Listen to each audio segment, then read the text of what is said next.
started off this week the same way we started off every week, and that is with the 5 reasons why you should not watch this horrible movie of the week.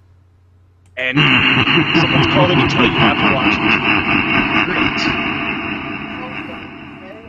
And it's from Maryland. So, yeah, let's pretend that didn't happen. Wait, I can't because I've already ruined it. But yeah, so... Clearly that was part of the show. Why did you roll it? Alright, so this week I watched the horrible movie Jobs. This is a biopic of Steve Jobs that was one of the 5 that was released right after he died. This one starred Ashton Kutcher in it. Oh, that one. This is one I've actually heard of, and I remember hearing about it and being like, what? Yeah, there's like 5 I don't of care. them. There was like 5 of them. So, yeah. It was one of those things that was like immediately after a big name guy dies, they make 10 movies about him. It's like, yeah, come on now. Give us a few years anyway for you to actually think about this. Yeah, well, all right, well, let's just get right into it because I'll ruin some of the points. Okay, number 5 is it's a movie about a guy who invented nothing, yet took credit for everything. Yeah. I do have a problem with that. Now, if you don't know about Steve Jobs, all he did was say, hey, you're smarter than me. What's your idea? Okay, I made that. That's mine. Look what I did. Hey. I'll give the guy I don't like Steve Jobs very much at all, but I'll give the guy credit. What he did for the industry, what his actual contribution was simply forcing things through, as in, otherwise people might be a little cautious, like, oh, do we want to introduce this? Do we think the market's ready for this? What do customers want? Customers say they don't want this, and he was always more of a line of like, no, I don't care what the customers say they want. We're putting this thing through. We'll just market it well. They'll like it. Trust me. Whatever.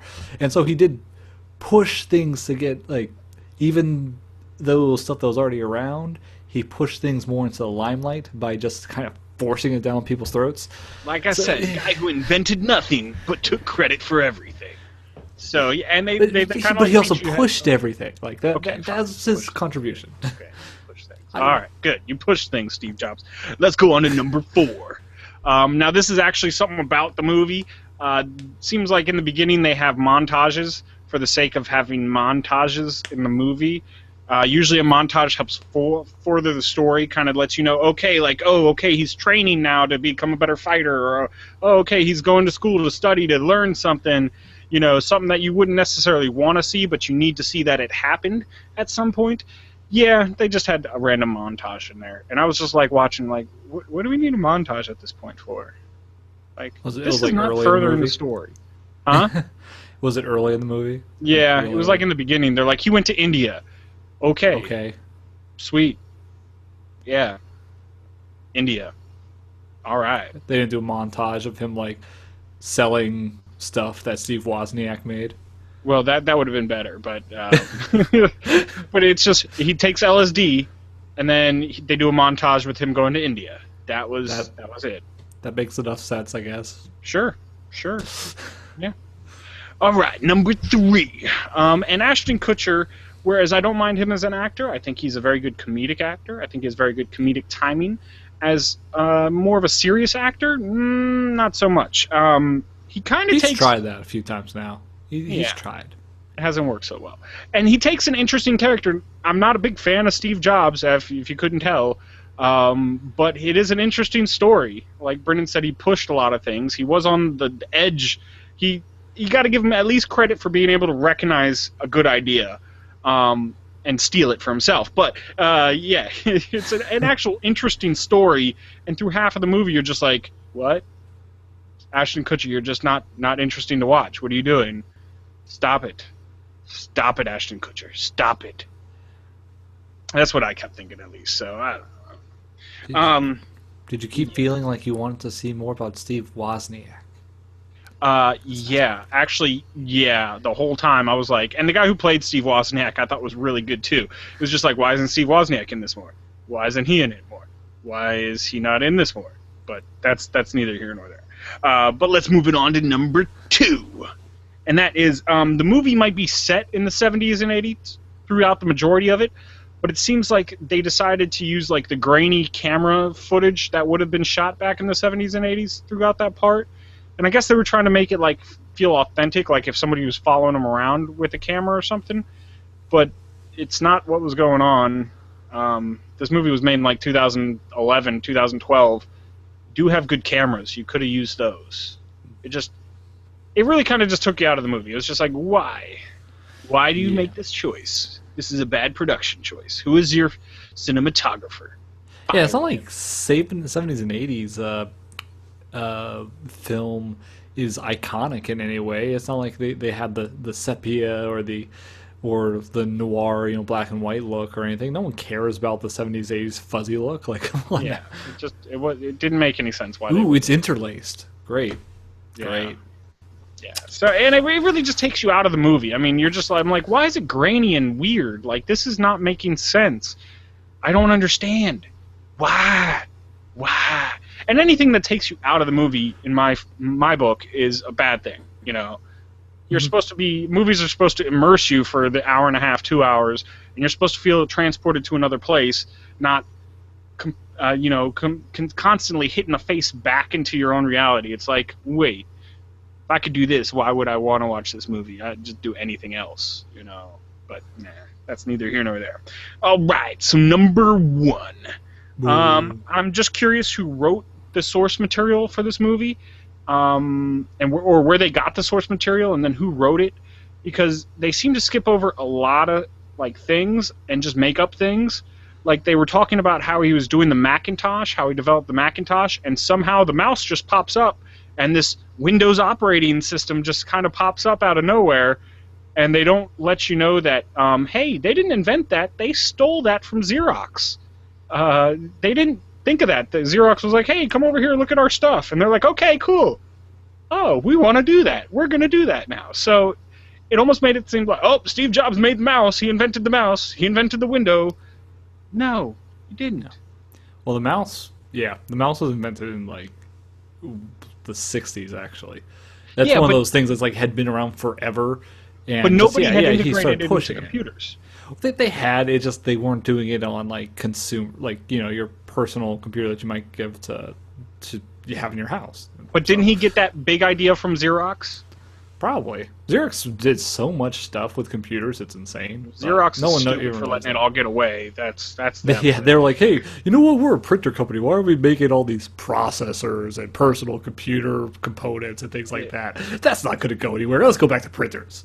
Well, and then there's also a point in the movie where he randomly calls Bill Gates up and says, "You stole my technology. You stole it from me." And they don't really let you know why he's calling Bill Gates. I mean, I know why he's calling Bill Gates, because Bill Gates came out with Windows right after Macintosh came out, and they were basically the same thing because they both stole it from, or DOS. I'm sorry. Yeah. No, I think it was Windows. What time it was? I mean, DOS was 1980-ish. Yeah, but they both stole it from Xerox. That's the point. So, I mean, that was even based on other stuff like Bell Labs stuff. Like, the phone companies had operating systems that did a lot of stuff. Like, Unix was already around and whatever. Yeah, it's just whatever. Yeah, and then the whole movie, they start him out, he's like a kind of a nice guy, he's like a free thinker, and they're like, okay, all right. And then he turns into a total jerkwad. I mean, just he couldn't be any less of a nice guy. And then they show him that way throughout the whole movie. And then somehow, at the end of the movie, they're like, "You're a genius." Oh, and it's like, what? No, a genius for what? Why is he a genius? Because he said, "It's the crazy people that change the world, and if they think you're crazy, that's just because it's before you've changed the world." Okay. Well, so, yeah, like they kick him out of Apple, and then he comes back 10 years later, and they're like, "We want you to be CEO again," and it's like, what? Okay. Well, that kind of did happen. Well, I know that happened. It didn't make. But how is he he was crazy then, and then they bring him back, and now all of a sudden he was a genius. Again, the movie didn't make sense. That's why I was trying to get at the source material. Whoever wrote it just wrote it on a weird curve, a very weird curve. Now, did they mention Captain Crunch? That's got to be the number one reason not to watch it if they didn't mention Captain Crunch. I didn't remember any Captain Crunch references. All right, so people who don't know, Captain Crunch is actually the name of a hacker who taught Steve Wozniak and Steve Jobs how to first make their the stuff that they use for hacking into telephones, first business in college, and then also was hired by Apple to like make other stuff, like some of the core components of the Apple and computers. And the way they introduced Steve Wozniak, I thought was a horrible way, because Steve Jobs was working for Atari, and he's like, I can make a game better than that. And they're like, okay, well, if you can make a game better than this, we'll give you $5,000. You just got to complete it in this deadline time. He's like, okay, I'll do it. And he's sitting there, and he calls up, hey, Woz, I need your help. And Wozniak comes over and invents the game for him, pretty much, and builds the board and everything. And he's like, how much are you getting paid for this? And he's like, $700. I'll split it half and half with you. And Woz is like, awesome, sweet, this is a lot of fun. I appreciate you calling me. And he does it, and they're like, this is amazing. Here's your money. And Jobs is like, oh, okay, and goes and gives, instead of $2,500, he gives Steve Wozniak $350. Thief. Well, at least they're honest about how, you know, Jobs just screwed over Wozniak. Yeah, just like completely and utterly. And everybody else that ever helped him out along the way, he said, oh, well, like, I remember there's this one part where they're trying to split up founder stock for the company right before their IPO, and they're like, oh, everybody else who helped start the company, I could have gotten any engineer to do this job. And it's like, okay, well, they could have gotten any other person to be the figurehead of this company. Like, I could have sold what Wozniak invented. It was that good, it was ridiculous. But yeah, so I'm giving the movie a 1.5 Chewbacca chainsaws out of 5.